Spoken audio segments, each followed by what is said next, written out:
a gente está na matéria Doutrina do Espírito Santo e a gente começou a meio que falar por cima sobre os dons espirituais e os dons de ministério. Antes da gente começar, eu queria fazer duas indicações de leitura para vocês. A primeira é esse livro aqui do Fábio Coelho, que chama Não Apagueis o Espírito. Nesse livro aqui, ele vai falar sobre os dons espirituais, sobre a função dos dons na igreja de forma mais profunda. Ele vai falar sobre os dons ministeriais e como eles atuam nos nossos dias. E ele vai falar também sobre a importância da palavra profética. Então, não apagueis o espírito. Fábio Coelho. Gente, eu não empresto antes que me pergunta, porque eu tomei trauma de emprestar livro. Então, e o, e o Maurivan já ensinou pra gente que livro não se empresta. E o outro livro é esse daqui, do Craig Keener. O Craig Keener, na minha opinião, é o melhor pastor pentecostal que existe. Assim, dentre os pentecostais, o que eu mais respeito é ele. Então, esse livro, A Mente do Espírito, o qual ele vai desenvolver toda a doutrina do Espírito Santo é, de uma maneira profunda, de uma maneira onde você vai ter a perspectiva de Paulo sobre o dom carismático, sobre a terceira pessoa da Trindade. Então, a mente do Espírito. Muito melhor do que Bom Dia Espírito Santo. Bem? Oi? Depois eu mando no grupo. Tá? E como a gente está falando de dons, eu queria passar um pouquinho aqui, que não está na apostila de vocês, sobre a questão do batismo no Espírito Santo e algumas visões que a gente tem sobre essa questão. Aí eu baixei uma imagem ali, eu vou mandar essa imagem para vocês no grupo da escola mais tarde, explicando a visão pentecostal do batismo no Espírito Santo e a visão de um carismático sobre o batismo no Espírito Santo. E a gente também tem a visão do cessacionista sobre isso. Então, o pentecostal ele vai enxergar o batismo no Espírito Santo da seguinte maneira: crentes teólogos e igrejas pentecostais são derivados do avivamento pentecostal da Rua Azusa, nos Estados Unidos, início do século XX, 1906. Todo pentecostal crê no batismo com o Espírito Santo como uma experiência distinta da regeneração. Ou seja, ele crê que não é somente a regeneração que vem sobre o cristão, mas existe uma segunda experiência pelo qual esse cristão vai passar. Distinta da regeneração e com vistas à capacitação para a adoração e a missão. E a maioria dos pentecostais crê na evidência do falar em outras línguas como obrigatória desse batismo. Ou seja, toda igreja com visão pentecostal, ela só vai acreditar que você é batizado no Espírito Santo a partir do momento que você começa a falar em outras línguas. Pentecostal vem de Pentecostes, que foi a festa dos judeus, na qual o Espírito Santo foi derramado inicialmente com a evidência das línguas conforme Atos 2. Agora a visão carismática, que é a visão que a nossa igreja crê, vai crer da seguinte maneira: crentes, teólogos e igrejas carismáticas são derivadas de igrejas tradicionais históricas, que receberam a influência do pentecostalismo, ou seja, igrejas batistas, presbiterianas, igrejas metodistas, entre outros. Anglicanos também entram nisso. Sobretudo a partir da década de 1960. Todo carismático crê na continuidade dos dons espirituais, mas não necessariamente crê no batismo no Espírito Santo como uma experiência distinta da regeneração. Carismáticos não creem que as línguas sejam a evidência obrigatória do batismo no Espírito Santo.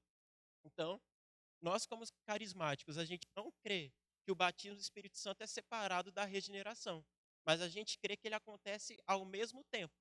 Quando a pessoa ela diz que recebe Jesus como Senhor e Salvador, no seu coração ela crê que o Senhor veio em carne de fato, ali ela foi convencida pelo Espírito Santo e ela se tornou alguém batizada por ele. O fruto do Espírito se manifestou naquela pessoa. Pode ser que ele fale línguas, pode ser que ele não venha falar em outras línguas, porque isso não é uma questão obrigatória para decidir se uma pessoa carrega dentro de si ou é batizada no Espírito Santo ou não. Carismático vem de carisma, que é o termo para dom espiritual, usada por Paulo em 1 Coríntios 12, verso 14. Ou 12, 14. E o cessacionista, que não está ali, O cessacionista vem da palavra cessar, cessação. Ele crê que os dons espirituais eles foram cessados depois da vinda dos apóstolos. Quando os discípulos dos apóstolos começaram a pregar, as questões de sinais e maravilhas de Deus começaram a ficar escassas.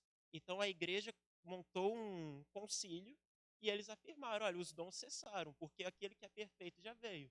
Com uma interpretação meio errônea de 1 Coríntios 13, 13, no finalzinho, onde fala: quando vier o que é perfeito, as línguas passarão, a ciência passará, entre outras coisas. E aí, a diferença do carismático para o cessacionista é que nós cremos na continuidade dos dons. O cessacionista, ele crê no batismo no Espírito Santo. O presbiteriano, ele crê no Espírito Santo. Porém, ele não crê que os dons continuam. Por exemplo, como falar em outras línguas, como pessoas que oram por outras e curam outras pessoas. Os presbiterianos, por exemplo, não creem nisso. Nós já cremos que os dons são diversos e todos eles, inclusive o dom do apostolado, é um dom que está em ativação, em atuação nos nossos dias. Amém? Deu para entender? Depois eu vou mandar lá para vocês essa imagem aí. Isso aí não vai cair na prova, isso é informação nerd extra. Tá? Então vamos lá. Página 8.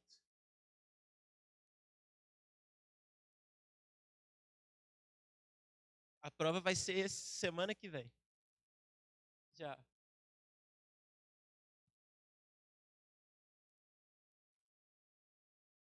A gente parou na parte os dons e os ministérios.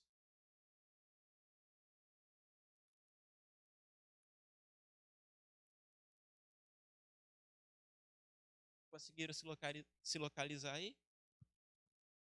Página 8. Os dons e os ministérios.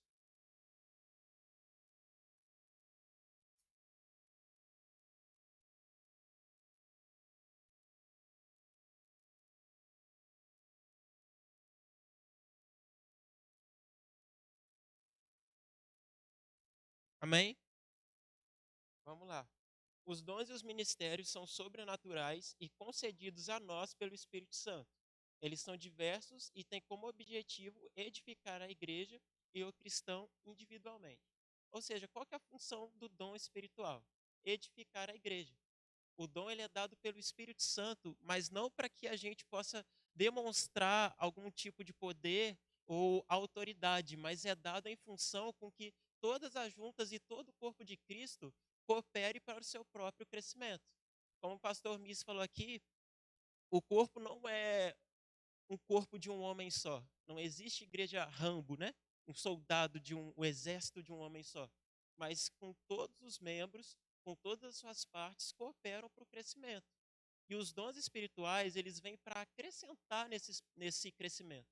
Ou seja, eu posso ter o dom de ensinar alguma coisa para alguém, eu posso ter o dom de orar e Deus realizar um sinal, uma maravilha, mas se o fim do acontecimento, da consumação desse dom, não for pelo crescimento do meu irmão ou pelo crescimento da igreja como um todo, esse dom está sendo usado de forma inválida.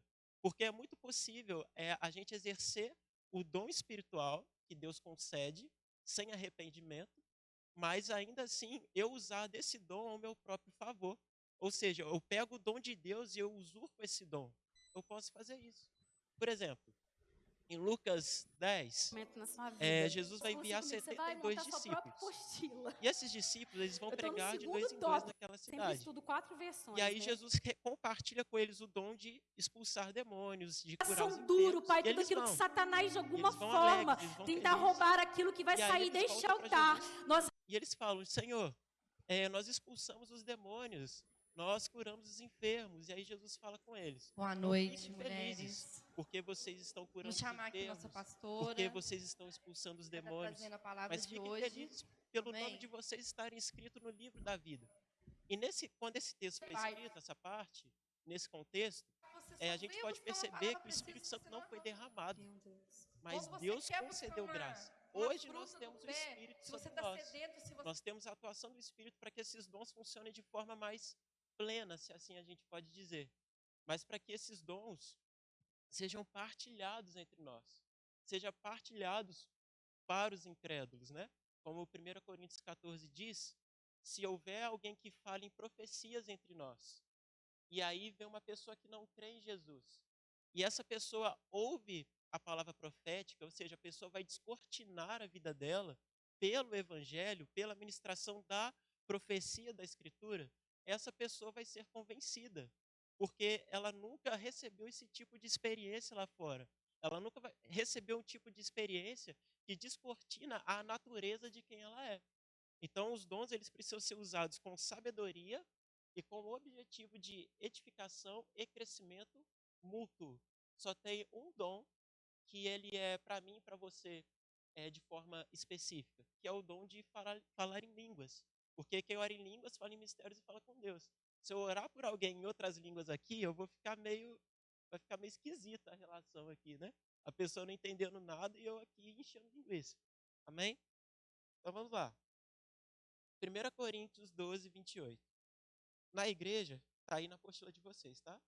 Na igreja, Deus designou alguns, primeiramente, apóstolos, em segundo lugar, profetas, em terceiro, mestres, depois, os que realizam milagres, depois, os que têm dons de curar, os que socorrem os outros, e os que administram, e os que falam variedade de línguas. E aqui Paulo não está fazendo uma hierarquização de como as coisas funcionam, mas ele está listando coisas para que a igreja de Corinto pudesse ter um entendimento mais claro de como os dons poderiam ser organizados.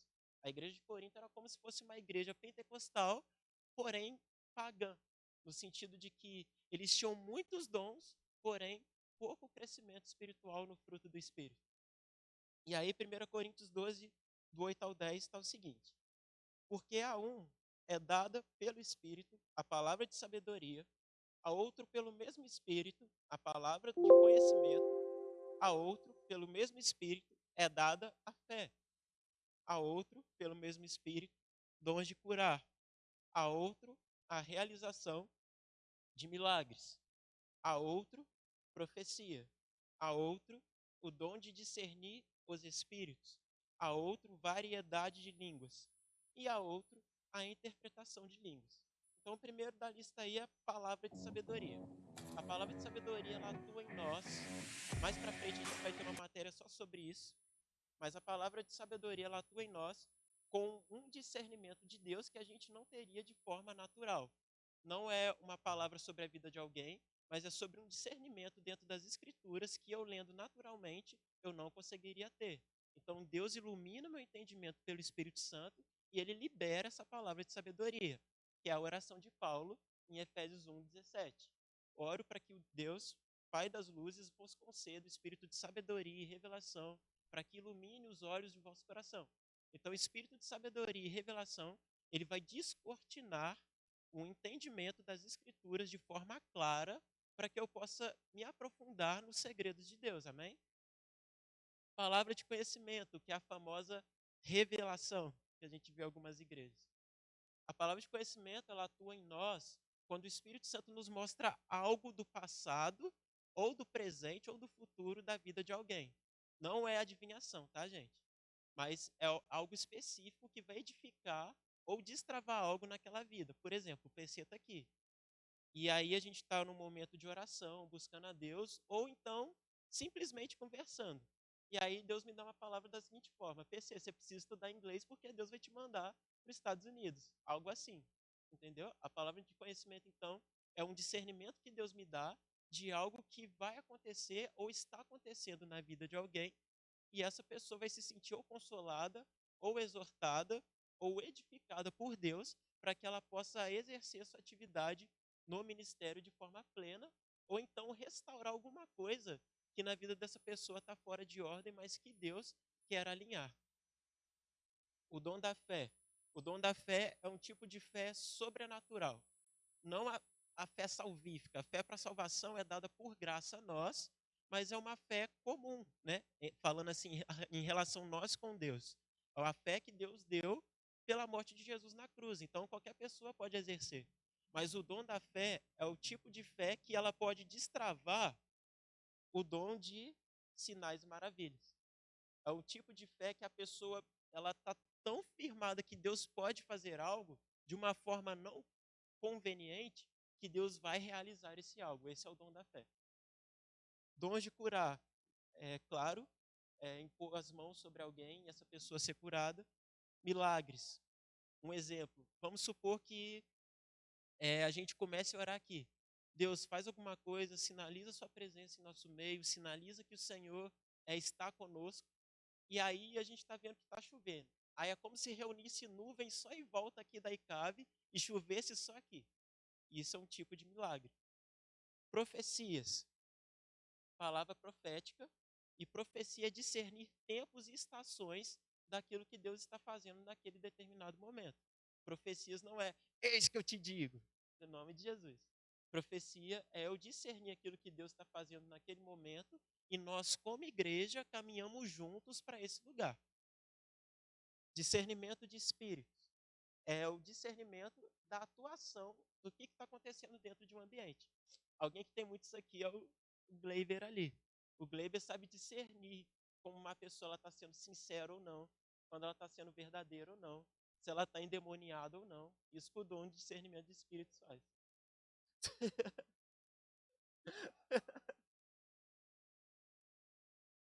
Línguas. No caso aqui, você coloca entre parênteses na apostila de vocês, coloca assim, variedade de línguas. Nós temos as línguas estranhas, que é o dom de edificação pessoal, mas também a gente tem um dom de variedade de línguas, que as escrituras colocam lá em 1 Coríntios 12. E a variedade de línguas é diferente do falar em línguas. A variedade de línguas ela é voltada para idiomas. Idiomas tipo assim, mexicano, inglês, japonês, literalmente. Então, a variedade de línguas foi o que aconteceu no dia de Pentecostes. O dom de línguas é o dom que Paulo lista em 1 Coríntios 14, que precisa de intérprete. Certo? Tudo bem até aí? Pode?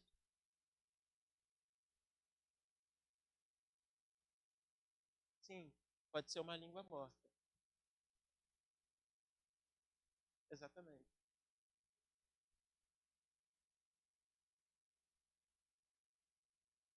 Sim. Sim. Quando for para mais pessoas, aí entra o nono pontinho aqui, interpretação de línguas. Por exemplo, já houve experiências aqui na igreja, recente agora no Pérolas, né?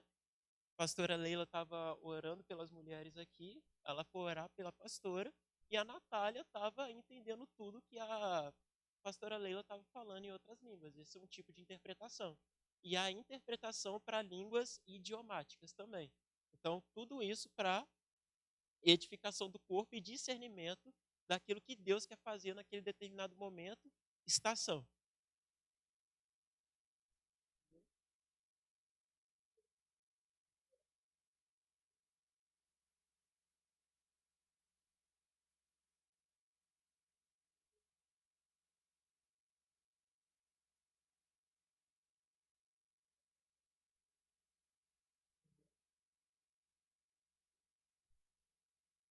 E Paulo fala, né, no começo de 1 Coríntios 12, busque com zelo os melhores dons, ou seja, busque incessantemente os dons que vão ser proveitosos. E aí ele termina, principalmente o dom de profetizar.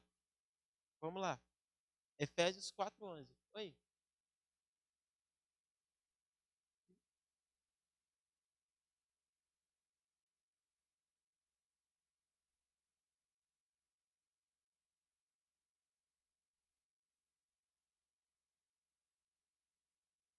Só língua estranha. Não, é diferente. Porque é igual aos dois contextos, né? Esse contexto de língua seria o contexto de línguas, variedade seria idiomático, igual aconteceu em Atos 2, que as pessoas estavam orando e cada um entendia conforme o seu idioma. As nossas línguas, elas vão alterando, no caso as estranhas, à medida que a gente vai praticando. Porque todo dom, ele precisa ser exercido, e quanto mais a gente exerce, mais ele se aperfeiçoa. Então, não se encaixa, é um pouquinho diferente. São contextos, né? Na verdade, diferentes. E aí agora a gente vai para os dons de ministério. No caso, os dons de fundação. Efésios 4:11. Dons de fundamento, perdão.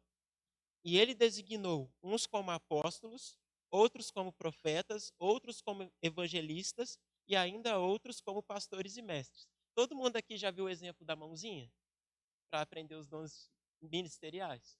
Então, vou explicar direto.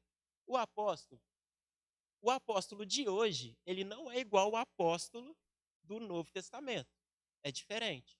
O apóstolo do Novo Testamento, Pedro, Paulo, entre os outros, eles são apóstolos fundamentadores e de apóstolos de canonicidade. O que é isso? São pessoas que têm autoridade escriturísticas, ou seja, pessoas que escreveram a palavra e eles têm em si a canonicidade daquilo que Deus de fato falou. Canonicidade é a mesma coisa que uma coisa autêntica, original. O apóstolo de hoje, ele seria um tipo de missionário. A pessoa que é enviada para algum lugar e lá nesse lugar ele vai estabelecer um corpo, um presbitério, uma igreja local, e esse presbitério ele vai treinar para que ele possa ser enviado para outro lugar. Esse é o apóstolo de hoje, certo? Porque aqui no Brasil, quando começou a RNA, a, perdão, a NAR, nova, nova reforma apostólica, o pessoal começou a agregar para si esse título de apóstolo. E alguns até começaram a se auto-intitular. E aí, além disso, eles começaram a falar assim: a gente tem a mesma autoridade dos apóstolos de Jesus, então o que a gente fala é lei. Então, o dom do apostolado hoje ficou até manchado por causa disso. Por exemplo, uma pessoa que fala muito contra os apóstolos hoje é o reverendo, o doutor Augusto Nicodemos. Mas ele explica todo o contexto pelo qual ele não crê que existam apóstolos hoje. Só que eu falar que não existe também é uma coisa muito radical. Porque vamos abrir lá, Efésios 4:11. Tem uma condição para a continuação desses dons. Quando for 8h20, vocês me avisam? Obrigado.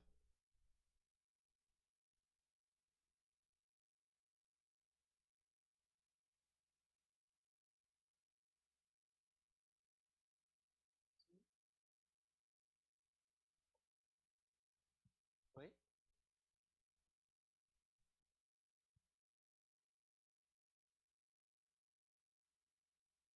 Isso. Porque a primeira palavra para apóstolo também é a mesma coisa que arauto, que era uma pessoa que trabalhava para um rei e ele ia até um outro lugar enviar uma mensagem. Então é a mesma coisa. A palavra apóstolo significa enviado. Vamos lá. Ó, Efésios 4:11. E ele mesmo deu uns para apóstolos, outros para profetas e outros para evangelistas, outros para os pastores e mestres, querendo o aperfeiçoamento dos santos para a obra do ministério, para a edificação do corpo de Cristo. E aqui vem um ponto-chave, no versículo: até que todos cheguemos à unidade da fé, ao conhecimento do Filho de Deus, ao homem perfeito, à medida e estatura completa de Cristo. Então, até que cheguemos à unidade da fé. Hoje a igreja anda em unidade? Não, não plena. Talvez uns com os outros em algumas ideologias, mas a unidade no espírito não é algo que a gente vê. A igreja é plena no conhecimento do Filho de Deus? Gente, eu tive porque eu comecei caminhando numa igreja neopentecostal. Então, nessa igreja que eu comecei a caminhar, eu tive a impressão que as pessoas conheciam mais a respeito de demônios, trancar porta, trancar rua, trancar um monte de coisa que nem na Bíblia existe com outros nomes, mas que se apropriaram de uma cultura, mas não há conhecimento do caráter e atributos de Deus. É um tipo de igreja que conhece mais da ação de Satanás do que a ação de quem Deus é, do que Deus fez e do seu próprio caráter. É, agora é a parte que mais quebra a gente. Ao homem perfeito à medida da estatura completa de Cristo. Nós chegamos nesse lugar? Não. Então, todos esses dons, eles estão em vigência e ativação hoje para que todas essas coisas possam ocorrer e Cristo gerar em nós uma igreja gloriosa. Amém? Então, o apóstolo, como eu falei, ele é um tipo de missionário, ele é enviado, ele vai. E ele exerce um pouquinho de cada um dos outros 4 ministérios que a gente vai falar. O profeta. Como que é o profeta hoje? Como a mesma coisa que eu falei do dom de profecia. O profeta é o cara que vai discernir o tempo e as estações daquilo que Deus está fazendo, daquilo que está acontecendo, E nós, como igreja, vamos nos dirigir a esse lugar que ele vai apontar. Mas o dom de profecia, como a gente falou na aula de. Qual que foi a última matéria, gente? Esqueci. Vocês lembram? Acho que foi doutrina da Trindade. Não, doutrina de Cristo, perdão. Não, não, a última matéria, sem ser da doutrina do Espírito Santo, foi doutrina de Cristo, né? Centralidade de Cristo. Isso. Na centralidade de Cristo, a gente leu Apocalipse 19:10. E lá vai falar assim que Cristo, ele é o espírito da profecia, ou o espírito de profecia. E pelo fato de Cristo ser o espírito de profecia, o profeta deve apontar para ele. O profeta não aponta para si mesmo, o profeta não aponta somente para uma determinada situação, mas ele aponta para um lugar que vai revelar mais da plenitude da pessoa de Deus. Então, o profeta, ele não pode ser ignorante de escritura. Ele não pode ser ignorante de conhecimento. O profeta precisa conhecer a palavra, ele precisa Esquecer conhecer o Lucas, né? Senhor, ele precisa Não discernir a esquece. profecia Pessoa ver. para que ele não faça Irmãos, é um direito seu. besteira O pessoal foi lá em ou mau casa. uso. Então, o profeta ele E precisa mais ser uma cheio do vez foi conhecimento de Deus falado para que ele profetize aquilo que, de quem Deus Tá vindo é da mãe do e pai. para onde E a Deus gente sabe está que indo. recebendo vida, recebendo vida, recebendo vida. Desmistificar uma coisa. O evangelista não é só Oh, o cara que vai Jesus. para fora. Na verdade, o dom do evangelismo do evangelista não é para todos, é para alguns, mas todos podem evangelizar, certo? Então, o evangelista, ele é o cara que vai tanto para fora, ele é apaixonado pelo que está acontecendo do lado de fora, mas ele também é focado no que está acontecendo aqui dentro. Porque o evangelista lá fora, ele vai atrair uma alma para que essa alma possa conhecer o Senhor. O evangelista aqui dentro, ele vai causar paixão por Jesus em você. Ele vai, enquanto ele estiver pregando, ele vai fazer o seu coração queimar de alguma maneira. Então a gente não pode pegar o evangelista e falar assim: nossa, a gente tem que ir para as ruas, a gente está na igreja, a gente não está fazendo nada, a gente tem que ir para lá, tem que sair, tem que... Não. Ele precisa estar aqui para causar impacto no sentido de fazer você amar mais o Senhor, mostrar quanto o Senhor é bom, porque a gente precisa trazer à memória aquilo que nos traz esperança, mas também a gente precisa sair para que outras pessoas conheçam o Senhor, certo? Pastor. Pastor é aquele que cuida do rebanho, que ensina. Algumas traduções, a minha, por exemplo, ela traz os dois juntos. Pastores e mestres é a mesma coisa e alguns separam. Mas eu gosto de colocar como complementares. O pastor é um complemento do mestre e o mestre é um complemento do pastor. O pastor ele precisa saber cuidar, mas ele também precisa saber doutrinar, ele precisa saber ensinar, ele precisa saber consolidar aquela ovelha naquele ambiente. Amém? E o mestre, ele precisa ensinar doutrina, mas doutrina sem amor é pura soberba. Doutrina sem amor é só conhecimento frio. Então eu preciso saber acolher com o dom pastoral, mas eu também preciso saber ensinar, catequizar com o dom de mestre, certo? Vamos lá. Romanos 12, do 6 ao 8. Aí agora vão ser os dons de serviço. De modo que temos diferentes dons, segundo a graça que nos foi dada. Se é a profecia, que seja de acordo com o padrão da fé. Se é serviço, se é ensino, que seja exercido no ensino. Ou quem encoraja, use o dom para isso. O que contribui, faça-o com generosidade. Quem lidera com zelo, o que usa da misericórdia, o que lidere com zelo, e o que usa da misericórdia, que use ela com alegria. Então, profecia a gente já viu, serviço. O dom de serviço é a pessoa que já tem uma predisposição a querer servir todo mundo. É aquela pessoa que está sempre disponível para qualquer coisa. Esse é o dom de serviço. Ensino, pessoa que tem habilidade de se comunicar, de ensinar, de passar uma informação com qualidade. Encorajamento, se o seu irmão está triste, você vai saber colocar ele de pé, você vai saber exortar. O sentido da palavra exortar é esse. A palavra exortar significa animar, colocar para cima, encorajar. Contribuição, ou seja, ser generoso.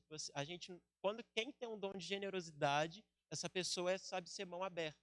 Essa pessoa é dada. Liderança, pessoa que sabe apontar direções e delegar tarefas. Sabe também colocar uma casa em ordem. E misericórdia, são pessoas que têm o dom da compaixão. Pessoas compassivas, pessoas amáveis, pessoas exageradas, extravagantes em derramar amor. Né? E agora a gente vem para as vocações polêmicas da igreja. Desejaria que todos os homens estivessem na mesma condição em que eu estou, mas cada um tem o seu dom da parte de Deus, um de um modo e o outro de outro. Digo, porém, aos solteiros e às viúvas, que lhes seria bom se permanecesse na mesma condição que eu estou, mas se não conseguirem dominar-se, que se casem. Então, o primeiro dom, o dom que Deus me deu, eu espero, é o dom do ao dom do celibato, ou seja, a pessoa que tem a capacidade e a tranquilidade de permanecer solteira sem crise. Ela não se abrasa, nem pode ser que ela sinta solidão, mas ela não se abrasa, ela não está acesa para essas coisas. Ela está em Deus tranquila, servindo ao Senhor da forma como Deus pediu. E o segundo é a vocação ao casamento. Casamento também é uma vocação, gente. Casamento também é o dom. Se você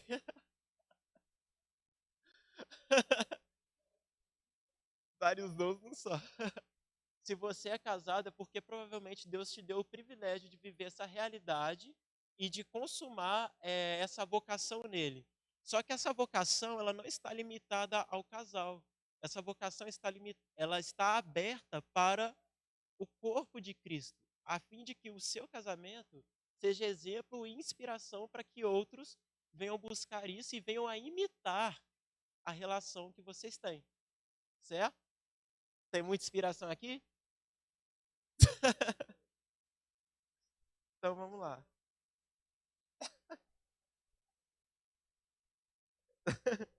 Vamos lá, gente. Presta atenção na matéria para não perder a doutrina. Estou brincando. Vamos lá. Vimos acima que existem diversos dons, os quais o Espírito Santo dá como presente aos cristãos. Sem eles, seria muito difícil ser edificado, tanto a nível pessoal quanto a coletivo, ou seja, a igreja. É certo que necessitamos dos dons, porém, precisamos vê-los da perspectiva certa. Isto é, eles não servem para glorificar o indivíduo nem a igreja. Ou seja, os dons não servem para a minha autopromoção e os dons não servem para a autopromoção de uma igreja local. Por exemplo, igrejas neopentecostais são. Nossa, gente, eu não tenho nada contra a igreja neopentecostal. Na verdade, eu tenho. Mas não é muito pessoal. Mas igreja neopentecostal é muito mestre em fazer isso. No sentido de ter uma campanha para cada coisa. E aí a pessoa vai lá, pela misericórdia de Deus, Deus vai lá, faz algo que aquela pessoa está buscando. E aquela pessoa se promove em cima da dor do outro. Isso é usar o dom para se autopromover, é usar o dom para a própria glória. Mas os dons espirituais, eles não foram dados a nós para isso. Eles foram dados de graça. Então, se algo foi nos dado de graça, no sentido de carisma, eu preciso retribuir esse carisma ou dom espiritual com a mesma graça que Deus me De deu. onde ele é um pouco da igreja, Então, também vamos que lá. ele trabalha Seu ali principal em Belo Horizonte. objetivo é testemunhar e glorificar a Cristo, o cabeça. Os dons nos possibilitam individualmente a ser mais parecidos com Jesus. Ou seja, o dom espiritual ao qual Deus me deu, ele precisa estar me levando a apontar para o Senhor Jesus. Mas também ele precisa gerar em mim algum crescimento. Senão vai acontecer o que aconteceu com a igreja de Corinto. Uma igreja extremamente carismática, uma igreja extremamente habilidosa, porém vazia de frutos do Espírito. Tanto é que Paulo dá uma exortação muito pesada a um jovem que estava lá, que ele fala assim, olha, eu ouvi falar que entre vocês há um rapaz, e esse rapaz está tendo relações sexuais com a própria madrasta. Então, pega esse garoto, entrega o corpo dele para Satanás, para que possivelmente o espírito dele seja salvo. Ou seja, uma igreja com muita habilidade nos dons, porém, sem exercício do fruto do Espírito. Ou seja, tanto é que Paulo compara a igreja de Corinto como a carnais e não a espirituais. Amém?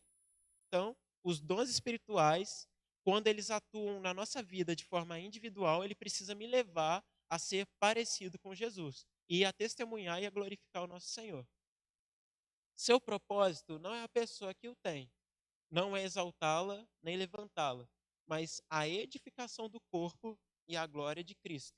A finalidade última dos 12 ministérios, individuais e coletivos, é ligar o corpo à cabeça, Cristo, levando-o a conhecê-lo mais. Ou seja, a finalidade dos dons espirituais é refazer uma conexão. Eu sozinho eu posso ter meu relacionamento com Deus, mas eu com você eu sou uma parte de um corpo. E eu com todos vocês nós somos uma igreja. Então essa igreja que é a noiva, ela precisa estar diretamente conectada com o seu noivo. Ela precisa estar em relacionamento constante com ele, em unidade, em conhecimento, mas também em manifestações desses carismas. Porque são esses carismas que vão fazer a gente crescer de uma forma eh, diferente de um crescimento comum. Uma criança comum, ela amadurece de acordo com os processos que ela passa na vida. A igreja amadurece conforme ela vai crescendo no conhecimento daquele que é seu noivo. Então, pode ser um crescimento mais rápido, se nós estivermos com o coração certo e com a motivação certa, ou pode ser um crescimento mais demorado, se a gente pegar os dons de Deus e usá-los para a nossa própria glória. Então, vamos lá. Sendo guiado pelo Espírito, está tá aí na página 10.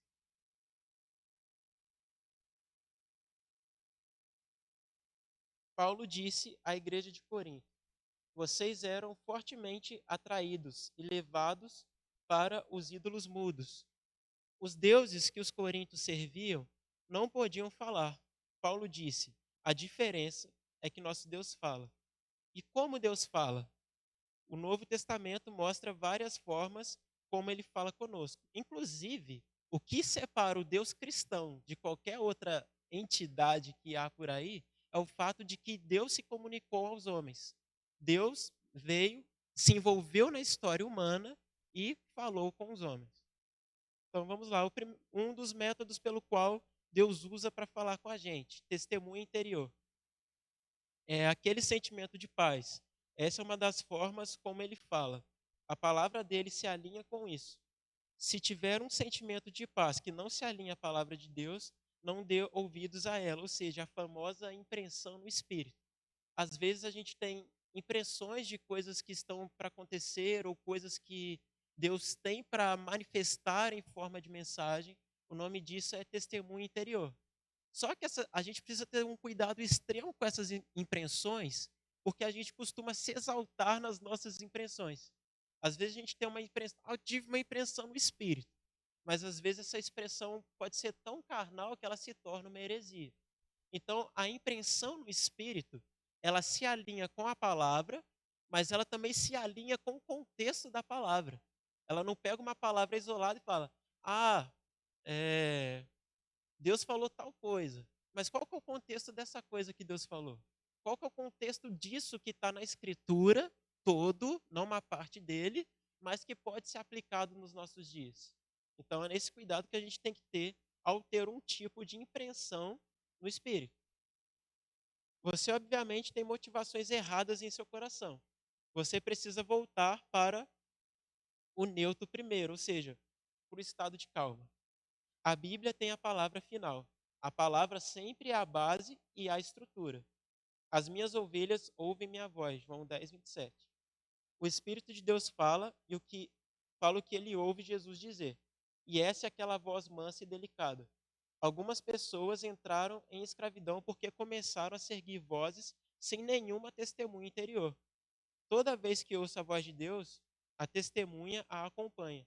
E as duas se alinham à palavra de Deus. Ou seja, testemunho interior também a gente pode chamar de consciência.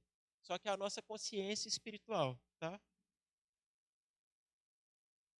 Toda vez que ouço a voz de Deus, nós estamos construindo uma base aqui. Palavra, ou seja, escritura, testemunha, consciência, e a voz, a impressão.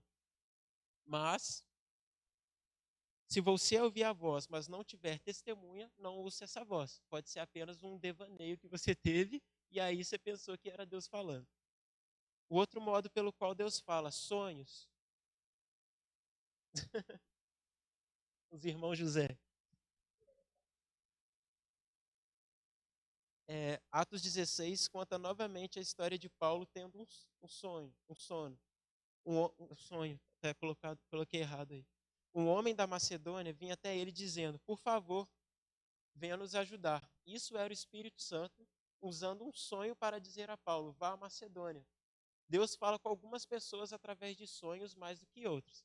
Ou seja, irmão, se você tem a habilidade de ter sonhos proféticos, procura discernir em Deus o que esse sonho quer dizer. Mas tenha o cuidado de não de sonhar muito e achar que todo sonho é Deus falando. Porque a gente tem mania de pegar sonhos nossos e trazer aquele mistério, aquela coisa toda, mas às vezes foi só um sonho da última coisa que você viu.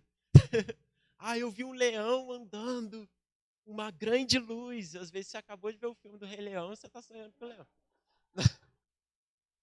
Mas é sério, é desse nível para cima.